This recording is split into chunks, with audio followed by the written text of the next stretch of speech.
Hello everyone, welcome back to my channel. Today we are starting a brand new video series on histology, and this video is specially for those students who personally requested for it.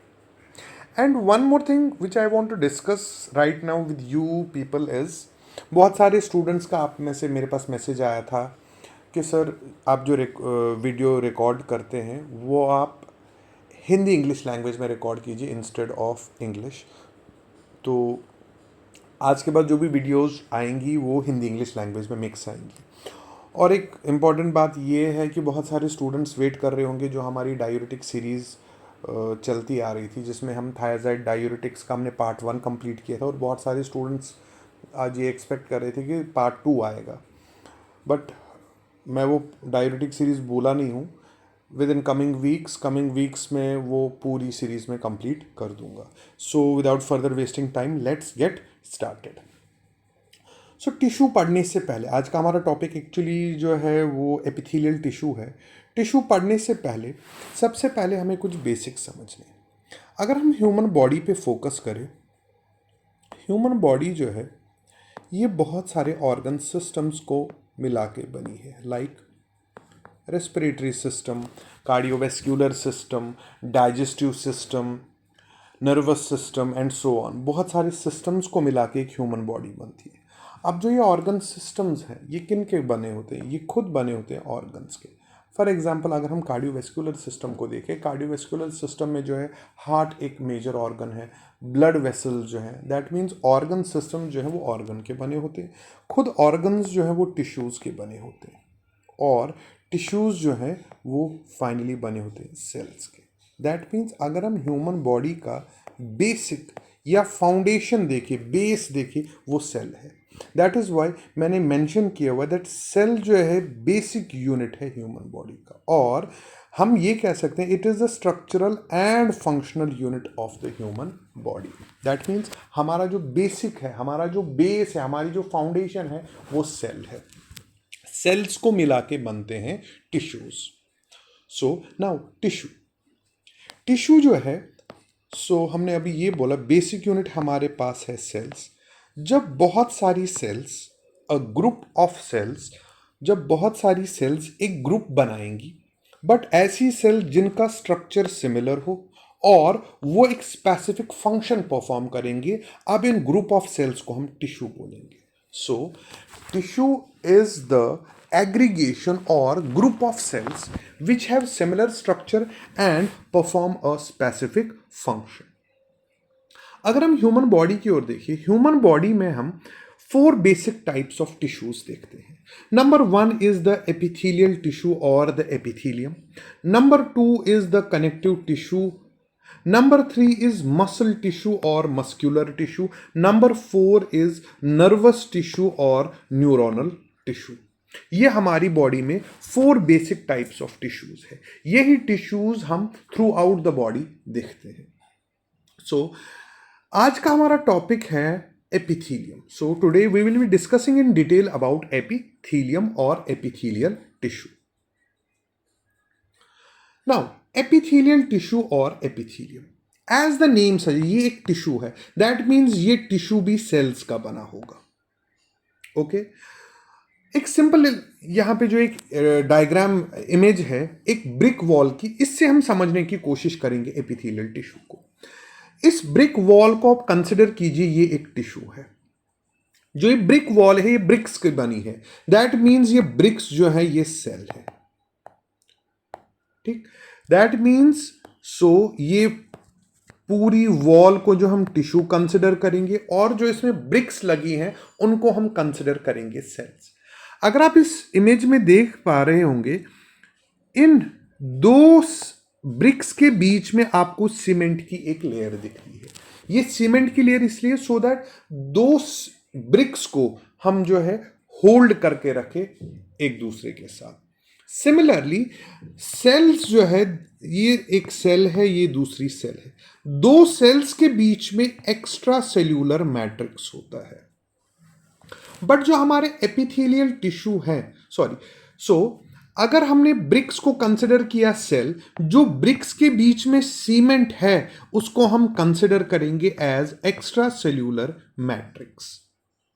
सो अगर हमारा tissue को हम consider करेंगे brick wall, सो जो tissue cells का बना है, यहां पे जो ब्रिक्स है they will act as cells, और जो ब्रिक्स के बीच में सीमेंट है it will act as extra cellular matrix. Now अब हम आते हैं एपिथेलियल टिश्यू पे। एपिथेलियल टिश्यू एक ऐसा टिश्यू है जो अगेन सेल्स का बना होगा, बट ऐसी सेल्स जिन सेल्स के बीच में एक्स्ट्रा सेल्यूलर मैट्रिक्स जो है बहुत कम होगा, यानी कि ये स्पेस जो है बहुत कम होगा, सेल जो है टाइटली पैक्ड होंगी, और अगर होगा भी एक्स्ट्रा सेल्यूलर मैट्रिक्स वो बहुत कम होगा, स्मॉल अमाउंट में होगा, there will be very little amount of extra cellular matrix. So जो एपिथेलियल टिश्यूज है they are very closely attached to each other. और दूसरा इंपॉर्टेंट पॉइंट जो एपिथेलियल टिश्यूज के बारे में, दे आर एवैस्क्यूलर। एवैस्क्यूलर मींस कि ये जो हमारी एपिथेलियल टिश्यू है इसमें कोई भी ब्लड वेसल हमें देखने को नहीं मिलेगी। सो एपिथेलियल टिश्यू जो है it is composed of closely packed cells that have little और no extracellular matrix. It is completely avascular. There are no blood vessels. Okay, so let us consider this is an epithelial tissue. So it must be composed of cells which are closely packed with each other. ये जो epithelial cells होती है they rest on a membrane. इस membrane को हम बोलते हैं basement membrane. जो ये बेसमेंट मेम्ब्रेन है इस पे आपकी एपिथेलियल सेल्स रेस्ट करती हैं. जिस ये basement membrane in epithelial cells को सेपरेट करता है from the underlying tissue, underlying connective tissue, जैसा कि आप इस इमेज में देख सकते हैं. सो ये हमारे पास एपिथेलियल सेल्स हैं, ये हमारा बेसमेंट मेम्ब्रेन है, और नीचे जो है हमारी कनेक्टिव टिश्यू है, जैसे कि यहां पे डायग्राम में लिखा है लैमिना प्रोप्रिया. ओके, अब अगर हम इन एपिथेलियल टिश्यू की सेल्स को देखें, इनमें जो ये वाला एरिया है, ये वाला फेस है सेल का, ये वाला एरिया है cell which is facing the basement membrane, इस एरिया को हम बोलते हैं बेसल पोल. वाइल है जो इसका ऑपोजिट वाला एरिया, दिस एरिया, इसको हम बोलते हैं अपाइकल पोल. दैट मीन्स जो हमारी एपिथेलियल टिश्यू की सेल्स होती है they consist of two poles. Number one is basal pole, number one is basal pole, number two is apical pole. Basal pole is towards the basement membrane, apical pole is towards the apex or opposite to that of basal pole, and it also consists of lateral side. This is the one lateral side, this is another lateral sides. So lateral side से क्या होता है, they connect with the adjoining neighboring cells. So this was all about epithelial tissue. Simple. एक ऐसा tissue जो sales का बना है, जो सेल्स आपस में टाइटली पैक्ड है, जिनके बीच में बहुत कम एक्स्ट्रा सेल्यूलर मैट्रिक्स है, कंप्लीटली एवैस्क्यूलर है, और जो सेल्स है they rest on the basement membrane. यही बेसमेंट मेम्ब्रेन इसको सेपरेट करता है अंडरलाइंग टिश्यू से, और इसके पास एक अपाइकल पोल है, एक बेसल पोल है, और दो लैटरल सरफेसेस है. उसके बाद next, now we will classify this epithelium. Epithelium और एपिथेलियल टिश्यू को हम क्लासिफाई करेंगे into two categories. Number first category is on the basis of the shape of the cell. जो हमारा एपिथेलियल टिश्यू होगा उसमें जो सेल्स हैं उनकी शेप कैसी होगी, उसके बेसिस पे हम इसको तीन ग्रुप्स में डिवाइड करेंगे: squamous, cuboidal and columnar epithelium. So squamous epithelium, cuboidal epithelium, columnar epithelium. उसके बाद दूसरी क्लासिफिकेशन होगी on the basis of the layer of the cell.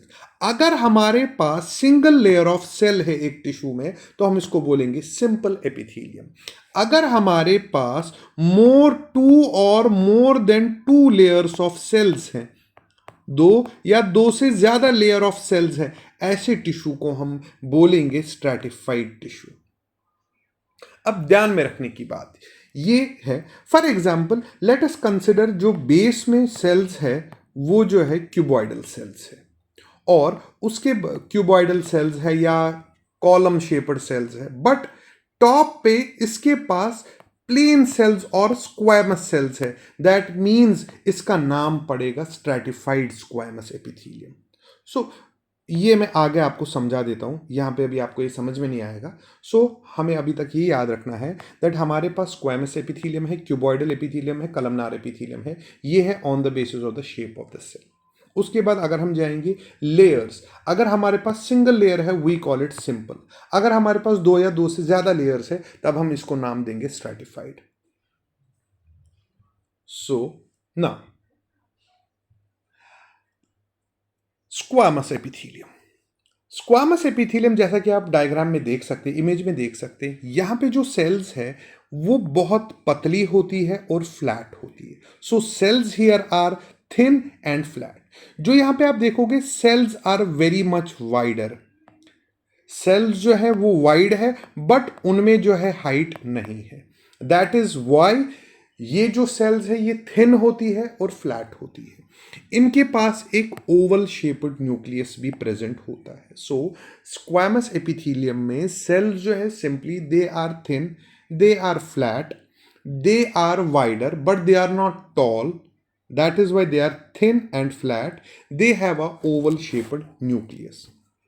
Now, next is the cuboidal epithelium. So we are basically discussing right now classification of epithelium. हम epithelium को classify कर रहे हैं, group में divide कर रहे हैं on the basis of the shape of the cells. So पहला हमने देखा squamous epithelium, उसके बाद cuboidal epithelium. As the name suggests, cube like. यहाँ पे जो cells होंगी जितनी उनकी हाइट होगी उतनी ही उनकी विड्थ भी होगी, जिसकी वजह से उनकी अपीयरेंस जो है क्यूब लाइक होगी। दैट इज वाई इस एपिथेलियम को हम बोलते हैं क्यूबॉइडल एपिथेलियम। एक ऐसा एपिथेलियम जहां पे जो सेल्स है वो क्यूब लाइक है। क्यों? क्योंकि अप्रोक्सीमेटली उनकी जो हाइट और विड्थ है वो इक्वल है। दे हैव अ लार्ज, इनके पास बहुत बड़ा न्यूक्लियस होता है जो सेंटर में आपको दिखेगा, और इनके पास साइटोप्लाज्म में बहुत ज्यादा ऑर्गेनेलीज होती है। आगे हम देखेंगे ये ऑर्गेनेली रिच साइटोप्लाज्म कितना इंपॉर्टेंट है इनके फंक्शन के लिए। Then there is another epithelium which is known as columnar epithelium. अगर आप देखेंगे यहां पे जो ये हमारी सेल्स आपको दिखेंगी ये आपको टॉल दिखेंगी, इनकी हाइट आपको ज्यादा दिखेगी as compare to width. Width है इनमें बट विड्थ कम है, हाइट बहुत ज्यादा। दैट मीन्स ये कॉलम जैसे दिख रहे हैं, ये column. That is why we call them columnar epithelial cells. So these cells are taller, then they are wider. They are like a column. They have an elongated nucleus which is located at near the basement membrane. That means जो इनके पास nucleus होता है it is towards the basement membrane, it is not towards the apex. So on the basis of shape हमारे पास तीन type के epithelium है। एक तो स्क्वामस एपिथेलियम है, उसके बाद क्यूबॉइडल एपिथेलियम है, next is columnar epithelium. So in the squamous epithelium cells are wider but they are not tall. That is why they are thin and flat and they have an oval shaped nucleus. Next is cuboidal epithelium. The cells, they have cube like appearance because they have approximately equal height and width. They have a large nucleus which is centrally placed. They have organally rich cytoplasm. Then we have columnar epithelium. Columnar epithelium consists of a long column like cell. So here the cells are taller, they are more in height as compared to the width. That is why they look like a column. That is why we call them as columnar epithelium. They also have a nucleus which is located at the near the basement membrane, not at the apex. Now moving to the next classification. So now the classification will be on the basis of the layers. So if the epithelium consists of only a single layer of cells. अगर हमारे epithelial tissue या epithelium में एक single layer of cell है which is resting on a basement membrane, एक single layer of sales है जो basement membrane पे रेस्ट कर रही हैं, ऐसे एपिथीलियम को हम बोलेंगे सिंपल एपिथीलियम। अब इसकी पहली एग्जांपल है सिंपल स्क्वामस एपिथीलियम। जैसे कि मैंने अभी आपको बोला, स्क्वामस एपिथीलियम एक ऐसा एपिथीलियम है जहां पे सेल्स फ्लैट होती है। ठीक, सिंपल स्क्वामस एपिथीलियम। अब हम इसको डीकोड करेंगे। Simple means there will be only one layer. Squamous epithelium mean जैसा कि हमने पीछे देखा, there will be squamous epithelium होगा वहां ये। सो स्क्वामस एपिथीलियम अगर सिंपल है that mean there is only one layer. उसके बाद other examples are simple cuboidal epithelium and simple columnar epithelium. जैसा कि हमने अभी पीछे देखी, स्क्वामस एपिथीलियम, क्यूबॉइडल और columnar epithelium. Next is stratified epithelium. Stratified का मतलब क्या है? Stratified means multiple layers. Multiple layers मतलब या तो दो होंगी और दो से ज्यादा लेयर्स। अगर आपके पास दो या दो से ज्यादा लेयर्स ऑफ सेल्स है एक एपिथेलियल टिश्यू में, ऐसे एपिथेलियल टिश्यू को हम बोलेंगे stratified epithelium. Again, all the cells here, they are not resting on the basement membrane. So, as you can see in this image. So, see, here the cells are, they have multiple layers. दो या दो से ज्यादा layers है। जो base वाली layer है वही सिर्फ बेसमेंट मेम्ब्रेन पे रेस्ट कर रही है, रेस्ट ऑफ द सेल जो है बेसमेंट मेम्ब्रेन पे रेस्ट नहीं कर रही है। जो स्ट्रैटिफाइड एपिथेलियम है इसके भी बहुत सारे टाइप्स है। Number one is squamous, stratified squamous epithelium. Stratified squamous epithelium but it is non keratinized. Next is squamous epithelium, stratified squamous epithelium keratinized. उसके बाद हमारे पास है स्ट्रैटिफाइड क्यूबॉइडल एपिथेलियम, हमारे पास है stratified columnar epithelium, then we have transitional epithelium. That means simple squamous epithelium और stratified squamous epithelium में यही डिफरेंस है। जो simple squamous epithelium there will be only a single layer of cells, but stratified squamous epithelium में क्या है, squamous epithelium ही होगा but instead of one layer of cell there will be either two और more than two layers of the cells. Okay, now अब हम एक एक करके डिस्कस करेंगे these epithelium. Now, simple squamous epithelium. Simple means there will be only one layer of cell. Squamous means जो cells होंगी वो thin होंगी, they will be flattened. They will be like thin delicate sheets. अब ऐसा squamous epithelium हम कहाँ देखेंगे? Lining of the blood vessels. So, they line the blood vessels, also known as endothelium. In the alveoli, we will see the simple squamous epithelium. जो हमारे बोमेंस capsule की outer layer है जिसको आप पैराइटल लेयर भी बोलते हो, उसमें भी आप देखेंगे स्क्वामस एपिथेलियम। देन जो हमारा पेरिकार्डियम है, दी सीरस कैविटीज। पेरिकार्डियम एक ऐसा सैक है जिसमें हमारा हार्ट प्रेजेंट होता है, प्यूरा में हमारे लंग्स प्रेजेंट होते हैं, पेरिटोनियम में हमारे पेरिटोनियल ऑर्गन्स प्रेजेंट होते हैं। दैट मीन जो भी ये कैविटीज है, whether it is pericardial cavity, whether it is pleural cavity और पेरिटोनियल कैविटी, ये बने होते हैं पेरिकार्डियम, चाहे पेरिकार्डियम हो, प्लूरा हो, पेरिटोनियम हो, ये सब बने होते हैं सिंपल स्क्वामस एपिथेलियम का। यहाँ पे इस सिंपल स्क्वामस एपिथेलियम को हम मेसोथेलियम बोलते हैं। Okay, so simple squamous epithelium में सिंपली हमारे पास एक सिंगल लेयर होती है सेल्स की, बट सिंस ये स्क्वामस एपिथेलियम है यहाँ सेल्स जो है फ्लैटेंड होगी। ठीक, they will form a delicate sheet, like जैसे हमारे घर में टाइल्स होती है, जैसे वो फ्लैट होती है, आप कंसिडर कीजिए वन लेयर ऑफ टाइल जो हमारे घर में है वो एक सिंपल स्क्वामस एपिथेलियम की एग्जाम्पल है। और ये कहां कहां पे हम देखेंगे? Endothelium. So if this is the blood vessel, this is lining the blood vessel is the simple squamous epithelium, यहां पे हम इसको एंडोथीलियम बोलते हैं। एल्वियोलाई में और हमारे बोमेंस कैप्सूल में भी हम देखेंगे और हमारी सीरस कैविटीज में।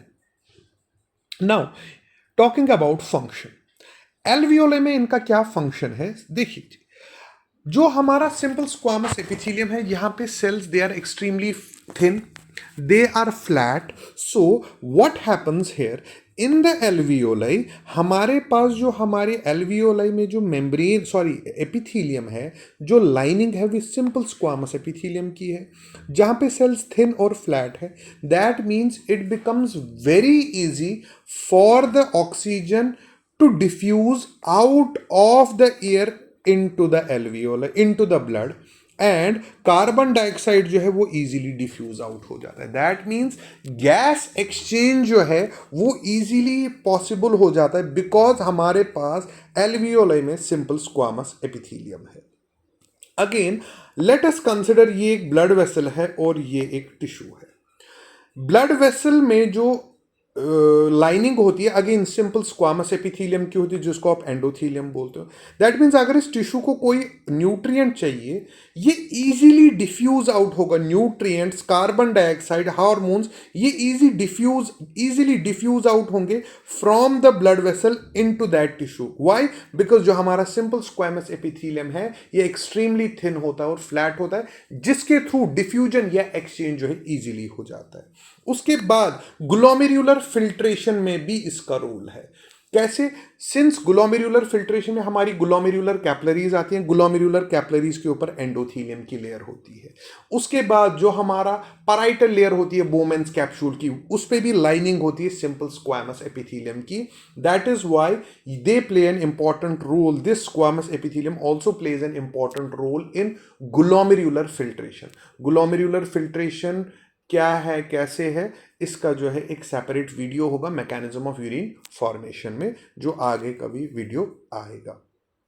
उसके बाद next, now another function is, since हमने आपको अभी बोला जो हमारे पास दी सीरस मेम्ब्रेन्स है, सीरस कैविटीज है, like the pleural cavity, like the pericardial cavity या पेरिटोनियल कैविटी. अगेन यहां पे जो सेल्स है, अगेन सिंपल स्क्वामस एपिथेलियम है तो सेल्स फ्लैट होंगी, टाइल्स की तरह अरेंज होगी. सॉरी. इससे क्या होगा, ये एक स्मूथ सरफेस प्रोवाइड करता है, जिसकी वजह से जो ऑर्गन्स है वो इजीली मूव कर पाते हैं without any friction. Eight the same time जो हमारे ये सीरस कैविटीज हैं, इनमें जो मीजोथेलियम होता है, मीजोथेलियम एक सीरस फ्लूइड क्रिएट करता है.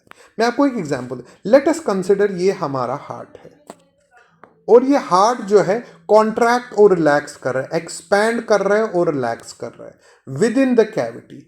और ये विदाउट एनी फ्रिक्शन इसलिए कर पा रहा है बिकॉज जो इसके आउटसाइड मेम्ब्रेन है, जो इसके आउटसाइड में जो पेरिकार्डियल कैविटी है, वो उसमें लेयर है स्क्वामस एपिथेलियम की, जहां पे ऐसी सेल्स है जो फ्लैट सरफेस देती है, स्मूथ सरफेस देती है. एट द सेम टाइम ये सेल्स प्रोड्यूस करती है serous fluid. For example pericardial cavity में प्रोड्यूस करते हैं small amount of pericardial fluid, जिसकी वजह से जो ऑर्गन है वो मूव कर पाता है विद द रिड्यूस्ड फ्रिक्शन, जहां पे फ्रिक्शन कम होता है एंड वो इजीली जो है मूव कर पाता है. फॉर एग्जांपल अगर हम बात करेंगे हमारे प्लूरल कैविटी की, प्लूरल कैविटी में हमारे लंग्स हैं, वहां पे भी सिंस प्लूरल कैविटी में भी मीजोथेलियम की लेयर है, मीजोथेलियम एक स्मूथ लेयर है जिसके अंदर जो है जो हमारे लंग्स है वो आराम से एक्सपैंड और रिलैक्स हो सकते हैं. एट द सेम टाइम जो ये mesothelium which is present in the pleural cavity, ये प्रोड्यूस करता है प्लूरल फ्लूइड, जिसकी वजह से और ज्यादा जो है फ्रिक्शन रिड्यूस होता है. सिमिलरली सेम ऐसा ही होता है इंट्रापेरिटोनियल ऑर्गन्स के साथ, जहां पे पेरिटोनियम के अंदर वो इजीली मूव कर पाते हैं बिकॉज पेरिटोनियम में अगेन मेसोथेलियम है जो जिसके पास एक फ्लैट सरफेस है, and eight the same time ये स्क्रीट करते हैं एक सीरस फ्लूइड यानी कि पेरिटोनियल फ्लूइड, जिसमें हम इजीली जो है मूव करते हैं. In addition to this pinocytosis या पिन्नोसाइटोसिस कुछ लोग बोलते हैं. क्या होता है, ये स्क्वामस एपिथेलियम में एक तो डिफ्यूजन इजीली हो जाता है because cells are very thin and flat, plus यहां पे एक्टिव ट्रांसपोर्ट भी होता है वाया द पाइनोसाइटोसिस और पिनोसाइटोसिस, जिसकी वजह से ट्रांसपोर्ट होते हैं large molecules like proteins and lipids, but they are bound in vesicles. Again यहाँ पे एक्टिव ट्रांसपोर्ट का कॉन्सेप्ट मीजोथीलियम में भी है, बिकॉज जो मीजोथीलियल सेल्स जो है ये क्या काम करते हैं, no doubt they produce small amount of tissue fluid, but at the same time हमारे सीरस फ्लूइड का वॉल्यूम और कॉम्पोजिशन मेंटेन भी करता है। अगर कभी कभार सीरस फ्लूइड ज्यादा, उसको रीअब्जॉर्ब करके, उसको एब्जॉर्ब करके लिम्फेटिक्स में ड्रेन किया जाता है। दैट मीन जो हमारा स्क्वामस एपिथेलियम है, it is very simple. This simple squamous epithelium ये एक सिंगल लेयर का बना है, सिंगल लेयर की फ्लैट सेल्स है जिनके बहुत सारे फंक्शंस हैं। लाइक ये एल्वियोलाई में गैस एक्सचेंज में हेल्प करते हैं, ब्लड वेसल्स में न्यूट्रिएंट और ऑक्सीजन एक्सचेंज में हेल्प करते हैं, with in the kidneys glomerular filtration में हेल्प करते हैं। और मोस्ट इंपॉर्टेंट फंक्शन ये है that with in the cavities like pleural cavity, pericardial cavity या पेरिटोनियल कैविटी, ये एक फ्लैट सरफेस प्रोवाइड करता है जिसकी वजह से ऑर्गन्स आराम से विदाउट एनी फ्रिक्शन काम करते हैं। And eight the same time ये प्रोड्यूस करता है एक lubricating fluid like peritoneal fluid, pericardial fluid, pleural fluid, जिसकी वजह से और ज्यादा फ्रिक्शन रिड्यूस होता है। एट द सेम टाइम इस पेरिटोनियल फ्लूइड, प्लूरल फ्लूइड या पेरिकार्डियल फ्लूइड की वॉल्यूम और कॉम्पोजिशन को भी मेंटेन करता है बाय द हेल्प ऑफ पाइनो या pinocytosis. Eight the same time अगर कोई मैक्रो मॉलिक्यूल को हमें ट्रांसपोर्ट करना है, उसको भी हम with the help of this pino या पाइनोसाइटोसिस जो है हम ट्रांसपोर्ट करते हैं। Next is simple cuboidal epithelium. जैसा कि हमने बोला, क्यूबॉइडल एपिथेलियम हम इसको इसलिए बोलते हैं because it is made up of cube like cells. Again, since it is a simple cuboidal epithelium, there will be a single layer of cuboidal cells. Again, जैसे कि हमने कुछ अभी पढ़ा था पहले कि इनमें लार्ज न्यूक्लियस होता है जो सेंटर में प्लेस्ड होता है और इनके पास बहुत ज़्यादा ऑर्गेनेलीज प्रेजेंट होती है साइटोप्लाज्म में। सिंस इनके पास बहुत ज़्यादा ऑर्गेनेलीज प्रेजेंट होती है, दैट इज वाई इनका काम है स्क्रीशन और एब्जॉर्प्शन में। हाँ, और एक फंक्शन इनका जो ये है, ये लाइनिंग देते हैं। जैसे हमारा सिंपल स्क्वामस एपिथेलियम लाइन कर रहा था ब्लड वेसल्स को, एल्वियोलाई को, इसी तरह ये भी एक्ट करते हैं एज लाइनिंग और कवरिंग। देखिए जी, क्यूबॉइडल सेल्स के पास बहुत ज़्यादा क्वांटिटी में साइटोप्लाज्म और सेल ऑर्गेनेलीज है। दैट इज वाई ये बहुत ज़्यादा स्क्रीशन और एब्जॉर्प्शन में काम करते हैं। अगर आप देखेंगे थायराइड फॉलिकल्स जिनका काम है थायराइड हार्मोन बनाना, उनके पास भी क्यूबॉइडल सेल्स होती है जो स्क्रीट करती हैं थायराइड हार्मोन्स। उसके बाद हमारे जो सलाइवरी ग्लैंड्स हैं, वहां पे भी सलाइवा कौन प्रोड्यूस करता है? एसिनाई प्रोड्यूस करते हैं, but acini are lined with, they are composed of cuboidal cells. उसके बाद जो हमारे पेनक्रियाटिक डक्ट में छोटे छोटे डक्ट है लाइक इंटरकैलेटेड डक्ट और interlobular ducts, they are also composed of cuboidal epithelial cells. ये क्या वहां काम करते हैं? They secrete, they produce a watery fluid which contains bicarbonate and water. ये बाइकार्बोनेट और वाटर क्या काम करता है? That means it produces an alkaline fluid जो हमारे एसिडिक काइम को, which is semi digested food, acidic chyme को जो है न्यूट्रलाइज करता है। And eight the same time this alkaline pH is very important. क्यों? क्योंकि पेनक्रियाटिक एंजाइम्स जो हैं एल्कलाइन पीएच पे काम करते हैं। उसके बाद ये क्यूबॉइडल एपिथेलियम स्क्रीशन के साथ साथ एब्जॉर्प्शन का भी काम करता है। इसीलिए आप देखेंगे जो हमारा प्रॉक्सिमल कॉन्वोल्यूटेड ट्यूब्यूल है, हमारे नेफ्रॉन में डिस्टल कॉन्वोल्यूटेड ट्यूब्यूल है और कलेक्टिंग डक्ट है, उनमें जो है आप प्रॉक्सिमल कॉन्वोल्यूटेड ट्यूब्यूल देखो, डीसीटी कलेक्टिंग डक्ट, उनमें जो है हम सिंपल क्यूबॉइडल एपिथेलियम को ही देखते हैं। एब्जॉर्प्शन के साथ साथ जैसा कि हमने अभी पढ़ा, स्क्रीट भी करता है। यूरिन फॉर्मेशन में हमारे पास 3 स्टेप्स है। Number 1 is glomerular filtration, number 2 is tubular reabsorption. That means reabsorption में भी रीअब्जॉर्प्शन इसलिए क्योंकि ऑलरेडी इंटेस्टाइन्स में एब्जॉर्ब हो गई होती हैं ये चीज़ें, किडनी इनको फिर से रीअब्जॉर्ब करती है। That is why we call it tubular reabsorption. That means reabsorption के साथ साथ सिक्रीशन की वजह से भी ये जो है यूरिन फॉर्मेशन में हेल्प करते हैं यही क्यूबॉइडल एपिथेलियल सेल्स। और उसके बाद एज आई मेंशन्ड अर्लियर कि ये जो है लाइनिंग या कवरिंग देते हैं एक कुछ ऑर्गन्स को, particularly they give covering to the surface of the ovary. उसके बाद नेक्स्ट इज कलमनार एपिथेलियम। जैसे कि हमने पहले बोला, जो कलमनार एपिथेलियम है ये लॉन्ग कॉलम लाइक सेल्स की बनी होती है जिनके पास विड्थ कम होती है बट हाइट बहुत ज़्यादा होती है। यूजुअली जो ये कलमनार एपिथेलियल सेल्स होती, इनके जो अपाइकल सरफेस पे या तो आप कुछ प्रोजेक्शंस देखोगे, कुछ स्ट्रक्चर्स देखोगे, या तो आप सीलिया देखेंगे या तो आप माइक्रोविलाई देखेंगे। सीलिया का क्या काम है? सीलिया का काम है मूवमेंट के साथ। और माइक्रोविलाई का काम क्या है? देखिए, microvilli will increase the surface for reabsorption.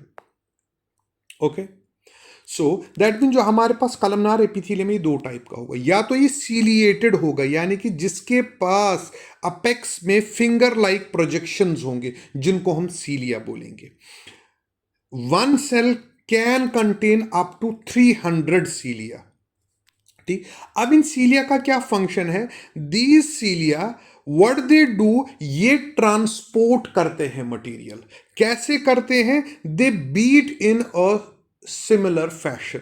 इसका मैं आपको अभी कुछ टाइम के बाद एक वीडियो दिखाता हूं सो दैट आपको ये सीलिएटेड कलमनार एपिथेलियम जो है ज्यादा इजीली समझ में है।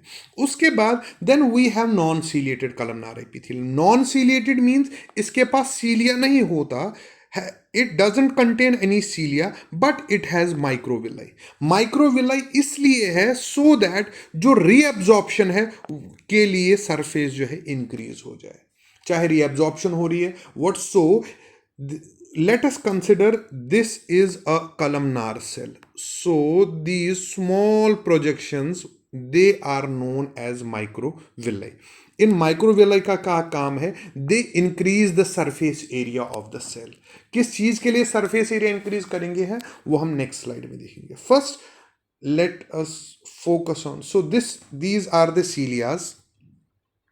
Look how they move in a similar fashion, जिसकी वजह से आप देखिए मूवमेंट की वजह से जो है ट्रांसपोर्टेशन होता है सब्सटेंसेस का। Okay,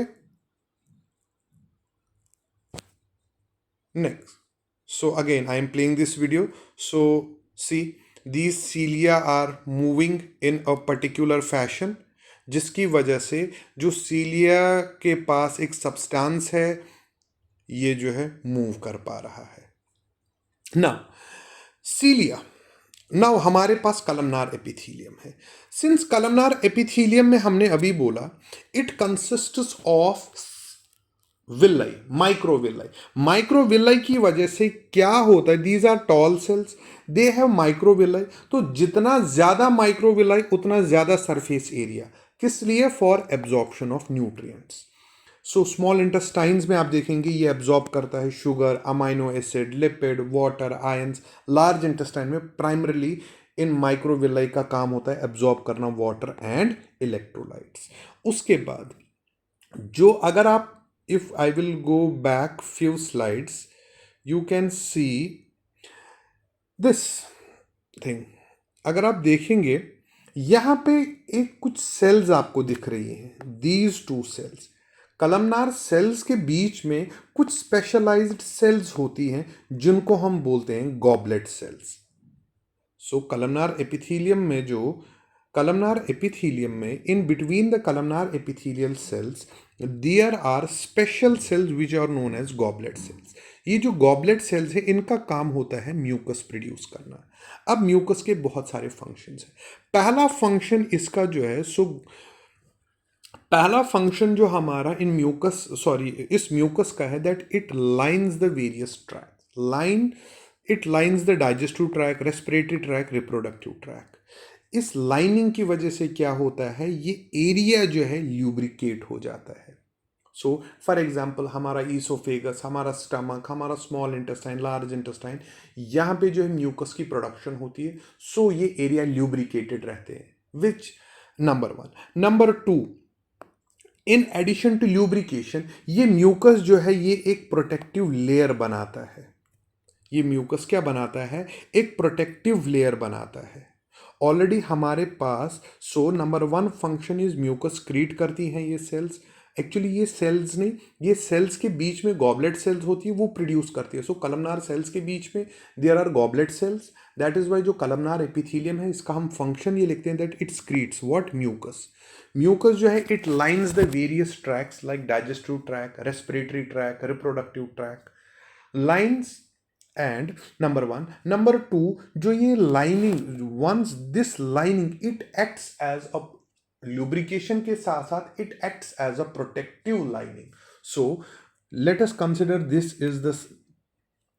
is a tissue, digestive tract. Let us consider this is the stomach ka tissue. It is lined by the what? It is lined by this columnar epithelium. So columnar epithelial cells are long cells. Number one, वो एक type की protection provide करते हैं। At the same time these cells produce mucus जो further protection देता है। That means mucus से तो नंबर वन एक प्रोटेक्शन मिलती है, एडेड प्रोटेक्शन इसलिए मिलती है because it produces mucus and these cells are tall. So tall cells की वजह से एक टाइप की प्रोटेक्शन मिलती है। नंबर टू, म्यूकस प्रोडक्शन से जो है और भी ज़्यादा जो है प्रोटेक्शन मिलती है from mechanical stress. For example stomach में देयर विल बी, स्टमक की जो लाइनिंग है, स्टमक जो है हमारा, there will be abrasions due to food, but since lubricant का काम करता है हमारा दिस म्यूकस, जिसकी वजह से हम फिजिकल स्ट्रेस से बच जाते हैं। Chemical stress like acid produce होता है, डाइजेस्टिव एंजाइम्स प्रोड्यूस होते हैं। दिस कलमनार एपिथेलियम, इसके पास लार्ज सेल्स है जो इन केमिकल डैमेजेस को रेजिस्ट करता है and eight the same time जो ये म्यूकस प्रोड्यूस करता है ये ऑल्सो इसको रेजिस्ट करता है। उसके बाद एज मैंने आपको पीछे वीडियो दिखाया था दैट सीलिया, जो सीलिया की मूवमेंट है, वो सेल्स, वो कलमनार एपिथेलियल सेल जिनके पास सीलिया है, वो जो है सीलिया की वजह से कुछ मटेरियल्स को मूव करते हैं। फॉर एग्जांपल जैसे हमारे फैलोपियन ट्यूब्स में जो है कलमनार एपिथेलियम की कवरिंग होती है। जो सीलिया है वहाँ, जो सीलिया है, सीलिएटेड कलमनार एपिथेलियम, ये क्या काम करते हैं, they move the ovum from the ovary towards the uterus. This is the function of columnar epithelium. उसके बाद हमारे पास आएंगे, now we will discuss about stratified epithelium. Stratified epithelium जैसा कि मैंने आपको अभी बोला, there will be multiple layers. Multiple कहने का मतलब इधर देयर विल बी टू और मोर लेयर्स। अगेन यहां पे भी क्या आएगा, stratified squamous epithelium, stratified cuboidal epithelium, stratified columnar epithelium.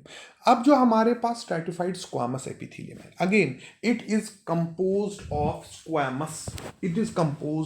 Squamous epithelium as the name suggest. So again यहां पे फ्लैट सेल्स होंगी, बट अब यहां पे फ्लैट सेल्स की एक लेयर नहीं होंगी, फ्लैट सेल्स की मल्टीपल लेयर्स होंगी। और इसका मेन काम है हमें बचाना किससे, इंजरी से और वाटर लॉस से। ये फर्दर टू टाइप्स का है, keratinized stratified squamous epithelium, non keratinized stratified squamous epithelium. अब देखिए, दैट मीन्स यहां पे क्या होगा, अगर ये एक लेयर है, ये दूसरी लेयर होगी, ये तीसरी लेयर होगी, at least there will be two या दो से ज्यादा लेयर। अगर हम देखेंगे, so this one is connected to the basement membrane. So जो बेसमेंट मेम्ब्रेन के साथ कनेक्टेड होगी बेसल लेयर, जो बेसमेंट मेम्ब्रेन के साथ कनेक्टेड होगी बेसल लेयर, यहां पे कौन सी सेल्स होंगी, क्यूबॉइडल सेल्स या कलमनार सेल्स। बट नाम क्या है इसका, स्ट्रैटिफाइड स्क्वामस एपिथेलियम। अगर आपको याद होगा, यहां पे मैंने आपको ये समझाया हुआ था दैट दिस, ये कि it is named based on the shape of the cells in the superficial top most layer. अब आपको ये कॉन्सेप्ट समझ में आएगा यहां। So here you will understand this concept. So जो हमारे पास स्ट्रैटिफाइड स्क्वामस एपिथेलियम है, इसके जो बेस में या तो आपको क्यूबॉइडल सेल्स मिलेंगी या तो कलमनार सेल्स, बट जैसे ही आप अपाइकल टॉप मोस्ट लेयर पे जाओगे वहां पे आपको फ्लैट सेल्स दिखेंगी। दैट इज वाई इनका नाम हमने रखा स्ट्रैटिफाइड स्क्वामस एपिथेलियम। बट इस स्क्वामस एपिथेलियम के ऊपर जो सेल्स है there will be keratin. So ये जो है सेल्स हमारी ऊपर से there will be flat cells. But जो ये फ्लैट सेल्स है आप समझ लीजिए इनके ऊपर एक और लेयर होती है केराटिन की layer. So the apical layer of the stratified squamous epithelium, if it is keratinized, we call it keratinized stratified squamous epithelium। इसका मेन रोल क्या है? सिंस ये एक केराटिन प्रोटीन का बना है, हमारे स्किन की जो एपिडर्मिस है वो इसी की बनी होती है। जो हमारा एपिडर्मिस है it is composed of stratified squamous epithelium but keratinized type. इसकी बहुत सारे पहला फंक्शन जो है ये एक्ट करता है एज अ बैरियर। ये एक्ट करता है एज अ बैरियर। कैसे? For example it protects our underlying organ underlying just below the epidermis. This epidermis prevents underlying organs, underlying areas, tissues from damage। Physical damage से बचाता है, chemical damage से बचाता है, इवन माइक्रोब्स को भी enter नहीं होने देता है। उसके बाद जो एक केराटिन वाली लेयर होती थी ये वाटर इम्परमिएबल होती है। That is Y water loss होने से भी ये बचाती है, डिहाइड्रेशन से भी बचाती है। इसीलिए आपने देखा होगा पर्सन विद सीवियर बर्न्स उनमें क्या होता है, उनमें क्या प्रॉब्लम हो जाती है, उनमें वाटर लॉस होता है, फ्लूइड लॉस होता है। क्यों? क्योंकि जो ये प्रोटेक्टिव कवरिंग होती है स्किन पे, किसकी? स्ट्रैटिफाइड स्क्वामस एपिथेलियम केराटिनाइज्ड की, ये जो है जल जाती है, लॉस हो जाती है। That is why they lose their fluids. Even some cases में दे इवन डेवलप, मतलब सीवियर बर्न्स में patient develop AKI। Why? Acute kidney injury pre renal type. Because उनमें क्या हो जाता है, वाटर लॉस हो जाता है, because this protective covering gets lost or it is burned। उसके बाद again if we have flat layer, if we have simply multiple layers similar to the keratinized type, however जो apex की surfaces है they are alive, they don't have dead keratin protein और उनके पास they are moist। That means if जो top की cells हैं they are alive, they are moist, यानी कि उनमें केराटिनाइजेशन नहीं हुई, उन पे केराटिन प्रोटीन नहीं है, उनको हम बोलेंगे non keratinised squamous, stratified squamous epithelium. So stratified squamous epithelium keratinised तब कहा जाएगा जब टॉप मोस्ट अपाइकल लेयर पे केराटिन होगा। अगर केराटिन नहीं है, सेल्स अलाइव है, जिंदा है, मॉइस्ट है, यानी कि केराटिनाइजेशन नहीं हुई है, तब हम बोलेंगे it is non keratinized stratified squamous epithelium. और ये आपको उन लोकेशंस पे मिलेगा जहां पे ऑर्गन्स मॉइस्ट होंगे but they are subjected to aberration. For example आपने अभी कुछ रफ फूड खा लिया, it can cause aberration or damage to your esophagus। that is why जो moist areas है like हमारा oral cavity, हमारा oropharynx, laryngopharynx, esophagus, vagina, cornea of the eye, those areas which are moist, जहां पे there are chances of aberration, there are chances of injury, ऐसे areas में, moist areas में हमारे पास एक moist और wet epithelium है, that is known as stratified squamous epithelium, but it is non-keratinized। okay, next we will have stratified cuboidal epithelium and columnar epithelium। both are of these epithelia, they are relatively rare। okay, जो cuboidal epithelium है you will find it in the excretory ducts of salivary glands and sweat glands। columnar epithelium आप देखोगे usually you will see it in the eyelids, so where it acts as a protective organ, protection के लिए use, मतलब protect करता है eyelid को और small amount of mucus भी स्क्रीट करता है। सो स्ट्रैटिफाइड एपिथेलियम में most common is the simple squamous epithelium, या तो ये केराटिनाइज्ड होगा या नॉन केराटिनाइज्ड होगा। दीज स्ट्रैटिफाइड क्यूबॉइडल और columnar epithelium it is not very much common, it is a bit rare. उसके बाद the most important is the urothelium और ट्रांजिशनल एपिथीलियम। वेरी इंपॉर्टेंट, ये एक ऐसा एपिथीलियम है जो अपनी लेयर्स को चेंज करता है। अगर ये एपिथीलियम रिलैक्स्ड है, रिलैक्स मींस ये अनस्ट्रेच्ड है, इसको आप स्ट्रेच नहीं कर रहे हो, देन इसके पास ज्यादा लेयर्स होंगी, जैसा कि आप देख सकते हो, मल्टीपल लेयर्स। बट अगर आपने इस एपिथीलियम को स्ट्रेच किया, इसकी लेयर्स जो है कम हो जाएंगी। ऐसे टाइप का एपिथेलियम आप देखते हो यूरेटर में, यूरिनरी ब्लैडर यानी कि यूरोजेनाइटल सिस्टम में। क्या होता है, when our bladder, for example अभी हमने यूरिन पास किया, हमारा ब्लैडर जो है एम्प्टी हो गया, तब उस टाइम पे जो हमारे ब्लैडर में यूरोथीलियम या ट्रांजिशनल एपिथेलियम है, ये अनस्ट्रेच्ड है, रिलैक्स्ड है, तब इसके पास बहुत ज्यादा लेयर्स होंगी। ठीक, जो इनके बेस में यूजुअली क्यूबॉइडल सेल्स होती है और कलमनार सेल्स। ठीक, अपेक्स में आप देखेंगे पर्टिकुलर टाइप ऑफ सेल्स होती है जो डोम शेप में, जिनको हम बोलते हैं इलिप्टिकल अम्ब्रेला सेल्स और बल्बस सेल्स। अब देखिए, नाउ अभी तक ब्लैडर खाली था, बहुत सारी लेयर्स आपको दिख रही हैं। अब जैसे ही ब्लैडर में यूरिन फिल होगा, ब्लैडर को एक्सपैंड होना है, डिस्टेंड होना है, एट दैट टाइम ये एपिथेलियम में ट्रांजिशन करेगा, ये जो है अपनी लेयर्स जो है कम करेगा। सो ऐसा टाइप ऑफ एपिथेलियम जो जब रिलैक्स्ड होगा, अनस्ट्रेच्ड होगा, उसके पास ज्यादा लेयर्स होंगी, as compare to when it is distended या स्ट्रेच, इसके पास कम लेयर्स होंगी। ऐसे टाइप के एपिथेलियम को हमको बोलते हैं ट्रांजिशनल, ये ट्रांजिशन करता है, और यूरोथीलियम।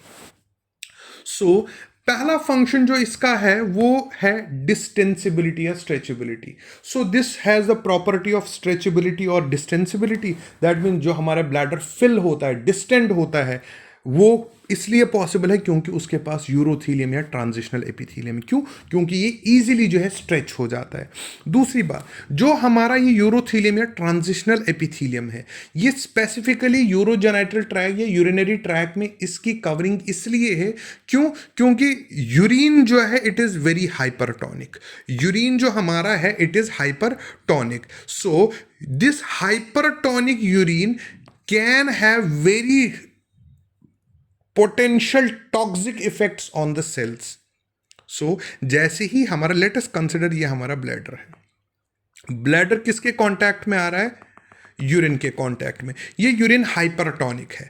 अगर ये ट्रांजिशनल एपिथेलियम या यूरोथीलियम नहीं होता, जो हमारा अंडरलाइंग ये ब्लैडर का टिश्यू है, ये सेल्स है, ये डैमेज हो जाती, बिकॉज यूरिन इज हाइपरटोनिक। सो और यूरिन डाइल्यूट ना हो, इसके दो काम है। एक तो हमारी सेल्स को cytotoxic effect of this hypertonic urine से बचाए, और eight the same time urine dilute ना हो, और ब्लैडर में जो है ये डिस्टेंसिबिलिटी प्रोवाइड करता है। इसीलिए आप ये यूजुअली देखोगे यूरिनरी सिस्टम में या जेनाइटो यूरिनरी सिस्टम में। देन अगर आप इस इमेज को ध्यान से देखेंगे, हेयर यू विल सी ये एक सेल है जो बेस से स्टार्ट हुई बट अपेक्स तक नहीं पहुंची, बट ये एक और सेल है जो बेस से स्टार्ट हुई, अपेक्स तक पहुंची। अगेन ये एक और सेल है जो बेस से तो स्टार्ट हुई बट अपेक्स तक नहीं पहुंच पाई।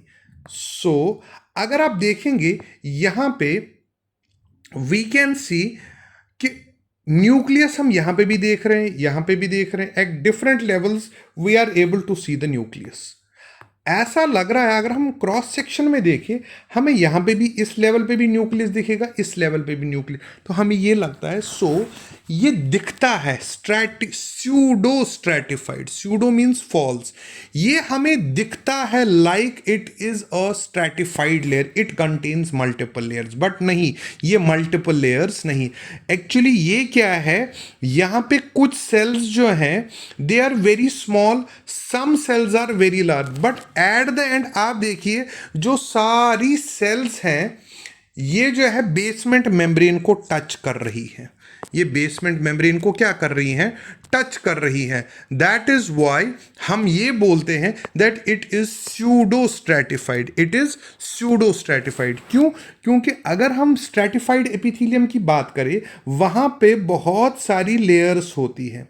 ओनली जो बेजल लेयर होती है, सबसे डीपेस्ट लेयर, वो बेसमेंट मेम्ब्रेन को टच कर, यहां पे every cell is touching the basement membrane. That is why they appear as stratified epithelium, but है नहीं है originally stratified. That is why हम इनको स्यूडो स्ट्रेटिफाइड एपिथेलियम बोलते हैं। अगर आपको क्लासिकल एग्जांपल चाहिए स्यूडो स्ट्रेटिफाइड एपिथेलियम की, तो आपको ट्रेकिया में मिलेगा। ट्रेकिया में there is presence of pseudo stratified ciliated columnar epithelium. Usually आप देखोगे ये ट्रेकिया में।